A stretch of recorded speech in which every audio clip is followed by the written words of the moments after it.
Hello, my name is Andrew, pastor at St. John's in Denver. This is my wife, Daisy. Hello. The question that we're looking at today is, what kind of parent are you? And maybe a better way to put it is, what kind of parent do you want to be? And Daisy and I are reading a book called Parenting, 14 Gospel Principles That Will Radically Change Your Family by Paul David Tripp. It's been phenomenal so far. And what he shares is this paradigm shift that is owner parenting versus ambassador parenting. Owner parenting is they are my children. Ambassador parenting is they are God's children.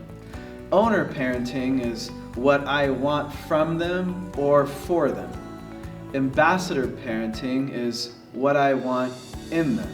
So it is a paradigm shift that is subtle, but we believe produces great fruit and difference in results. And so what I see the difference is that the focus becomes more on God and what He's doing in them, rather than the focus being on us, our authority, our power, their power, but rather there's a shift towards we're ambassadors here. They're not my children, they're God's. And what is He doing in their life, and how can I be an ambassador of Him to them? Can you share a little bit more about how that plays out in real life? Yeah, so there's quite a few good quotes in this book, but one that really helps with my perspective is this. It says, "You could argue that the chief reason God puts parents in children's lives is so that they would know Him. The most important thing that a child could ever learn about is the existence, character, and plan of God."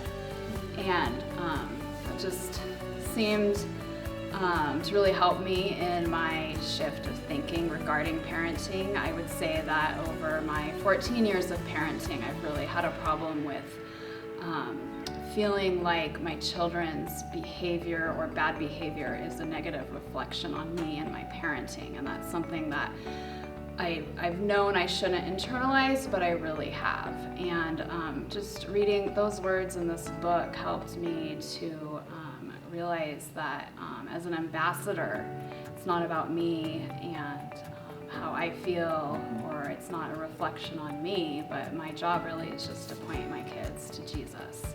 And it takes a lot of that pressure off of me of trying to be perfect all the time, but just ask myself a lot, what am I doing to point these kids to God? How can I tell them more about Him and about who He is and His plan for their life? So I just really feel like that shift in thinking could really help my parenting, and when I have put it into practice, it has. And I would say when I take that approach with my kids, I noticed that our conversations become much more intentional and reflective. The negative emotions are taken out of them, and it's really just a focus on the way that God's made the world to be and how that is impacting our lives as a family and their lives as they go about living their lives. Mm-hmm. So it sounds like the shift is less about you, your power and authority, but you're pointing them to God and His power and authority. And I think that makes so much sense, because what happens when they don't live with you and me anymore? And then again, what happens when we move on and we pass away? What relationship's going to last? And so here is a little illustration from our lives with our two sons. So we have an 8-year-old son and a 2-year-old son, and what tends to happen is our 8-year-old son will overwhelm our 2-year-old son because they both want to play with each other. But basically for the last year or so, he overwhelms our 2-year-old, and there's a lot of screaming all of the time. And so this can happen inside, this can happen on the trampoline, but there tends to be a lot of screaming and crying eventually, and it doesn't go well. And so if I am just an owner parent and my only paradigm is correction and discipline and frustration, because we've given you the same instructions for a year, but we haven't seen any changes, then what would just be the result is frustration on our 8-year-old's part, anger, because he just doesn't really have the strength in him to do anything different. So with this with this ambassador parenting paradigm, it led me to just grab his hand and say, let's just go into your bedroom and let's pray. Let's pray and ask God to give you the strength to do something different. To do something different with your 2-year-old brother, because he's 2, he's not your age.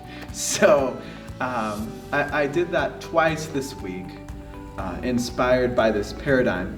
And what I noticed is my 8-year-old son was calmer, gentler in his response, so it kind of softened him.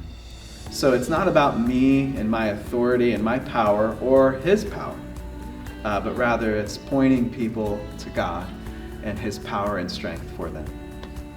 If you'd like to submit a question, you can do so at hello@sjdenver.org. We love to connect with you in this fashion, and we hope to see you next time.